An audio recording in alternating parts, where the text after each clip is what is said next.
ഇക്കാനെ കൊണ്ടുപോകാതെ ഞാനും ഋഷൂർ ട്രിപ്പ് പോവാണ് കേട്ടോ. അപ്പം ഞങ്ങൾ ഇക്ക മഞ്ചേരി വരെ കൊണ്ടാക്കി തരികയാണ്. മഞ്ചേരിയിൽ നിന്ന് എൻ്റെ ഫ്രണ്ടിൻ്റെ കാറിൽ കയറിട്ടോ ഞങ്ങൾ.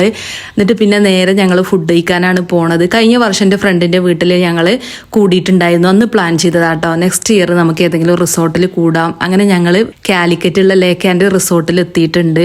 നമ്മൾ പ്ലാൻ ചെയ്യൽ തുടങ്ങിയിട്ട് കുറേ നാളായിട്ടോ. പക്ഷെ ഇപ്പോഴാണ് സമയം ഒത്ത് കിട്ടിയത്.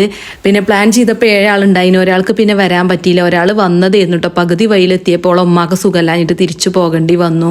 അത് പിന്നെ അങ്ങനെയാണല്ലോ അല്ലേ, നമ്മൾ പ്ലാൻ ചെയ്ത പോലെ ഒന്നും സംഭവിക്കൂലല്ലോ, ജീവിതമാകുമ്പോൾ അങ്ങനെയാണല്ലോ. അപ്പോൾ ഈ റിസോർട്ടിൽ ഞാൻ ഇതിന് മുമ്പ് വന്നിട്ടുണ്ട് കേട്ടോ ഇക്കാൻ്റെ കൂടെ. അപ്പോൾ കാണുമ്പോൾ ഒരു പുതുമയൊന്നുമില്ല, പക്ഷെ രസമാണ് കേട്ടോ. ഇവിടെ കാണാൻ നല്ല ഭംഗിയാണ്, ഹരിതാപകരമായ കാഴ്ചകളാണ് കേട്ടോ. 2 ബെഡ്റൂമോട് കൂടിയുള്ളൊരു വില്ലയാണ് ഞങ്ങൾ എടുത്തത്. നല്ല രസമുണ്ടല്ലേ കാണാൻ. ഞങ്ങളെ സംബന്ധിച്ചതൊരു ലേഡീസ് ട്രിപ്പാണ് കേട്ടോ. പിന്നെ നമ്മൾ ഉമ്മമാരെങ്ങോട്ടേലും പോകുമ്പോൾ കുട്ടികളെ കൊണ്ടുപോകണമല്ലോ അല്ലേ, അല്ലെങ്കിൽ നമുക്കൊരു സമാധാനം ഉണ്ടാവില്ല വേറെ എവിടെയെങ്കിലും ഏൽപ്പിച്ച് പോയാൽ. അപ്പം ഞാൻ ആദ്യമായിട്ടാണ് കേട്ടോ ഇങ്ങനെ ഒരു ട്രിപ്പ് ഒറ്റയ്ക്ക് പോകുന്നത്. ഞാൻ വേറെ എങ്ങോട്ട് പോവുകയാണെങ്കിലും ഇക്കാൻ്റെ കൂടെയാണ് പോവാറുള്ളത്. പിന്നെ നമ്മൾ പാരൻസിൻ്റെ കൂടെയുള്ള ട്രിപ്പ് ഉണ്ടല്ലോ, അത് പിന്നെ എന്താണെങ്കിലും അടിപൊളിയാണ്. പക്ഷെ ഫ്രണ്ട്സിൻ്റെ കൂടെയുള്ള ട്രിപ്പ് എന്ന് പറയുന്നത് വേറെ തന്നെ ഒരു വൈബാണ് കേട്ടോ. നമ്മൾ ഇടയ്ക്കൊക്കെ ഫ്രണ്ട്സിൻ്റെ കൂടെ അതുപോലെ ട്രിപ്പ് പോകണം കേട്ടോ. അത് ഭയങ്കര ഒരു സന്തോഷമാണ് നമുക്ക്.